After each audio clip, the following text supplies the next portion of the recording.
What's going on, everybody? I got a lot of free time on my hands and a lot of ink on my fingers, and today I'm going to be using some of that free time to talk about some of that ink. Specifically today, Levenger Amethyst. But first, Levenger is an American company that was founded in 1987, and they sell a bunch of stationery products. They are not strictly a fountain pen company, despite offering their own fountain pens and their own line of fountain pen ink. In fact, fountain pens and ink almost seem kind of like an afterthought for them. It's sort of like if Ferris Wheel Press stuck to making nice paper products and just tacked on some fountain pen and ink stuff. They are premium products. They have nice designs and nice packaging. The True Writer fountain pen looks like a really nice pen, and the people that have reviewed it seem to like it. It is a semi-fancy pen that is meant to look more luxurious than its price tag. They also sell a buttload of notebooks, notepads, and other papery things. They also have their own brand of paper called Freeleaf that all their notebooks and notepads use. A lot of the stuff on Levenger's website is proprietary, but they do offer some other brand products. One day, maybe I'll review that True Writer, because I am interested in it, but I'm broke, and that means I have to prioritize, and usually that means budget pens so that I can afford more ink. So, all of Levenger's inks come in this bad boy.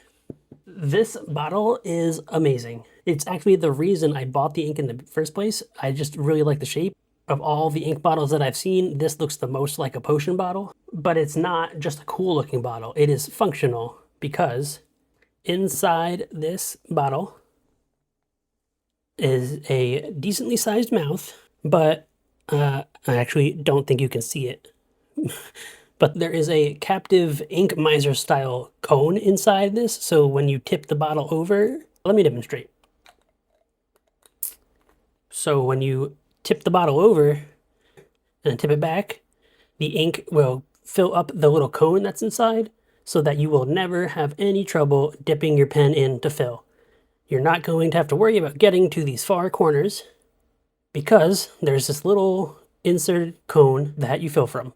Now it is captive, so I don't know if it's a good idea to try to pull it out, but I wouldn't try to do that anyway. Once this bottle is empty, I am reusing it for other inks that come in worse bottles because this bottle is super functional.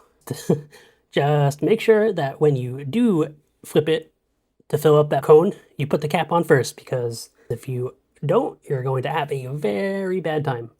Now, these guys cost $29.50 US for the 50 milliliter bottle. That is 59 cents per milliliter, which puts it in the premium ink range, and not the wild prices of like Bung Box, but it is still competing in the Iroshizuku price bracket. However, unlike some inks in that price bracket that offer premium ink bottles that are so bad that they should honestly be paying you to use them, this bottle adds so much utility that I think it actually earns its price tag. But a bottle is just a bottle. We're talking about Amethyst, so let's talk about it. Amethyst is, it's this very, very dark, flat blue-violet. As far as purples go, blue-violets, especially blue-violets like this, are not my favorite. But that's not this ink's fault. It's just my preference. What I can fault it for is, well, actually, let's just go over my test sheets. So here we are. We have centered Clairefontaine.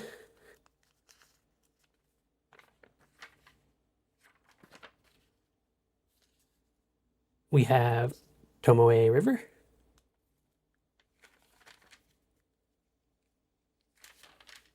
We have Graphilo.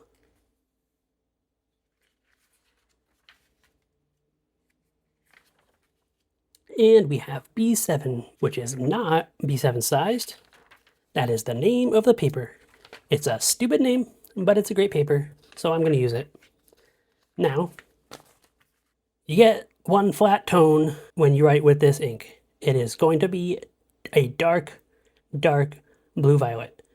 However, it has the potential to be a slightly lighter tone if you have a very broad pen, like my 1.9 stub here. It is a slightly lighter color because more of the paper will show through. It is still just a single solid tone, but it is not as dark as everywhere else. And it is consistently dark, as you can see in both the swatch and the scribbles. You really don't get much variation at all. You do get a bit, obviously, where it pulls up the most at the end of strokes, but it is so consistent, and if you're writing with it, you're not going to see any of that variation. Now, I've seen online, a lot of people are impressed with how fast this ink dries. But I am not so sure about those tests that they did, because as you can see, on Tomoe River, it took a little bit over 50 seconds.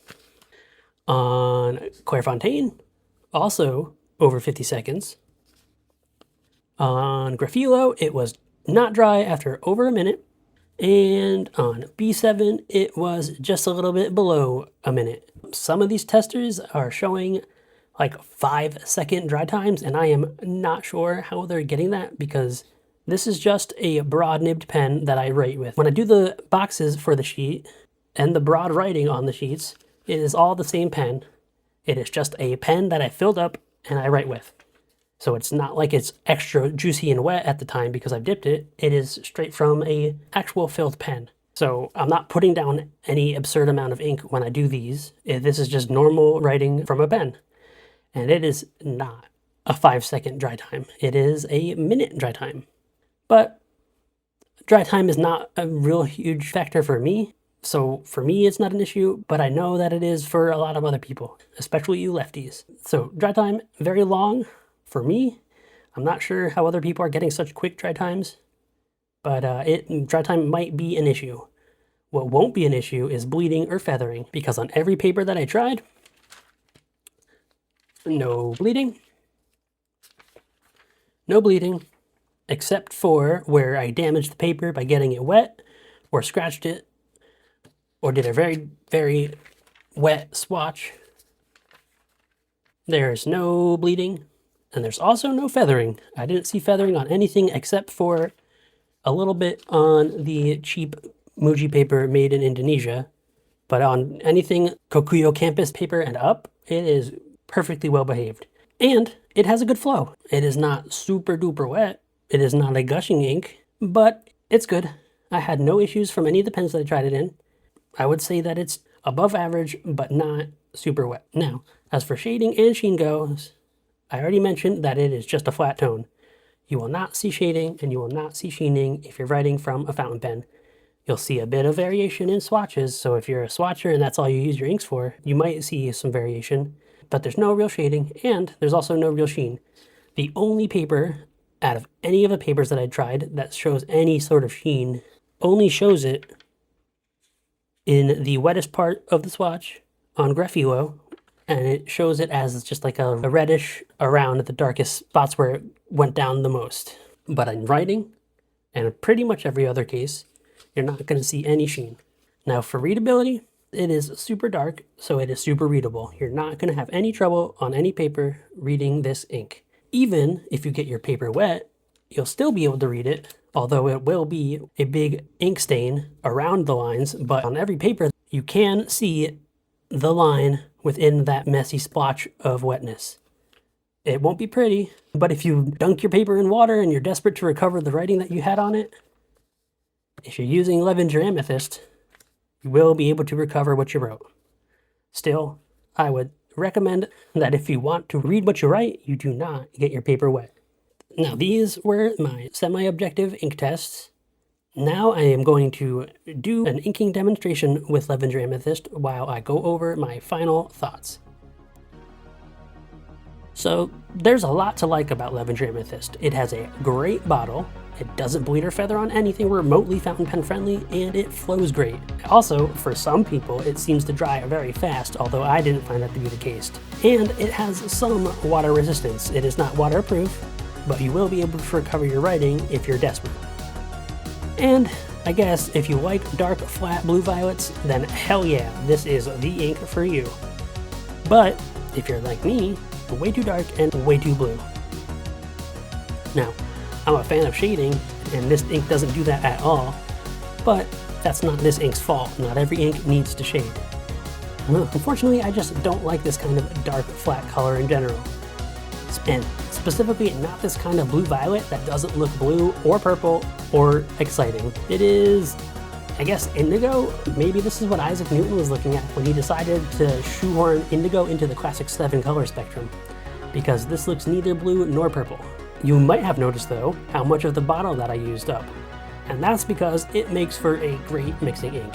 Add a splash of this to a magenta or a red-violet and you've got yourself a great actual purple. I just don't know if I can recommend that you buy it for that, or for this color specifically. If you like this kind of indigo or blurple, it is a good option. And if you like good bottles, it's a good option too. I haven't tried any of Levenger's other inks, unfortunately, so I can't say if there might be a better choice of ink if you're just bottle hunting. But if you're ready to spend almost $30 just to get a nice bottle, there's no harm in getting Amethyst. So it is too dark and it is not purple enough for me, but it's not bad. So that is Levenger Amethyst. I hope you liked the video. If you did, leave a comment telling me how great I am. If you didn't, leave a comment telling me how great I am, but also suggestions for how I can be even greater. If you've tried this ink, leave a comment with your experiences. If you're not the kind of person that likes to leave comments, you can still do all that other YouTube stuff. You can smash that bell icon, you can subscribe. Until YouTube removes the features, you can thumbs up and you can thumbs down. You know, all of that YouTube junk. A link to where to buy this ink will be listed in the description, and also in that description is a link to my Instagram. So, if you hate my voice and you don't like my opinions, but you like my art and you like my writing, you can check me out over there because I post my drawings and writing and I don't do any talking. And so, that was Levenger Amethyst. I hope you have the best day. Goodbye. That's why God invented blotter paper.